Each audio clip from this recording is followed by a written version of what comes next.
Assalamualaikum warahmatullahi wabarakatuh. Terima kasih Sobat Kampus Desa yang masih setia dengan channel YouTube Kampus Desa. Kali ini, Bapak Dr. Haji Rusito, SOS MSI CGCAE, akan memberikan pencerahan kepada kita semua terkait dengan konsepsi pengawasan Badan Permusyawaratan Desa. Jangan lupa subscribe dan nyalakan loncengnya ya, agar tidak ketinggalan video lainnya.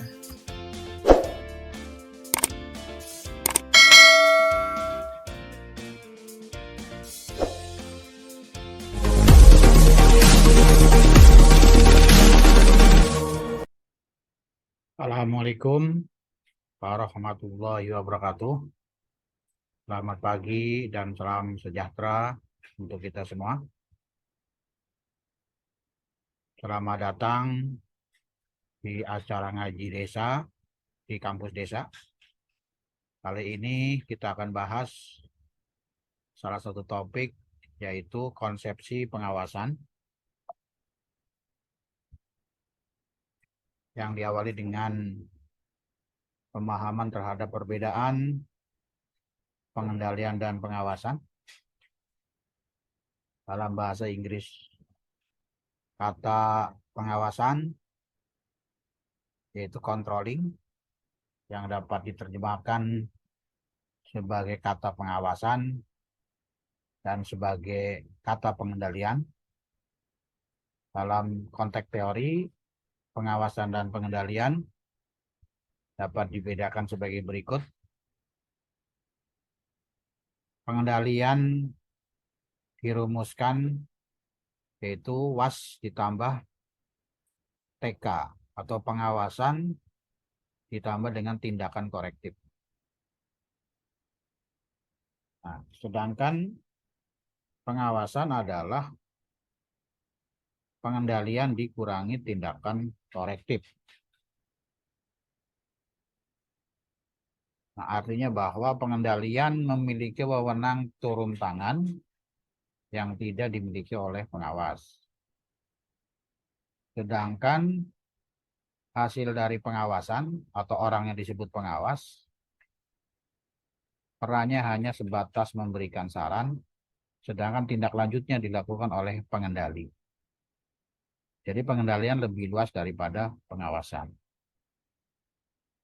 Sebagai ilustrasi, kegiatan pengawasan dan pengendalian dapat kita lihat dari gambar berikut ini, di mana sebagai pengendali, ya di sini digambarkan pengendali andong. Sebagai pengendali adalah ya, sopirnya ya. Kalau dalam mobil itu sopirnya yang mempunyai tugas untuk mengendalikan kuda, di mana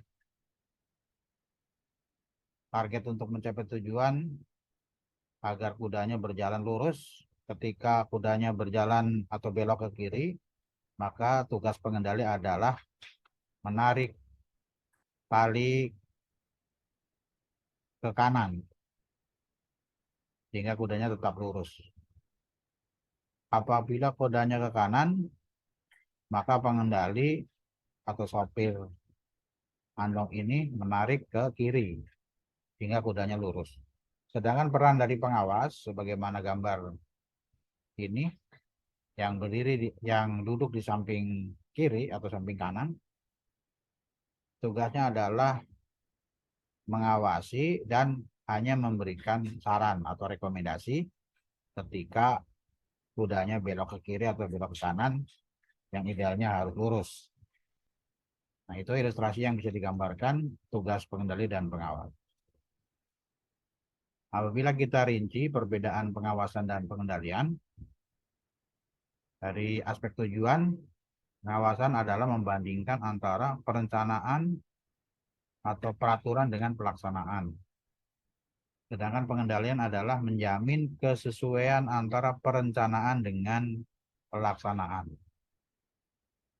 Dari aspek waktu, pengawasan dilakukan secara periodik atau berkala, sedangkan pengendalian dilakukan setiap saat.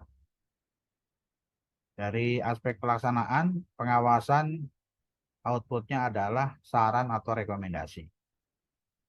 Sedangkan pengendali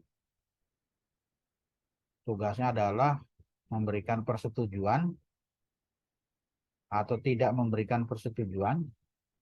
Kalau dalam aspek anggaran, dalam konteks anggaran, seorang pengendali tugasnya adalah melakukan pencairan atau tidak melakukan pencairan. Kemudian dari aspek pelaku, pengawasan dapat dilakukan oleh pihak internal atau eksternal.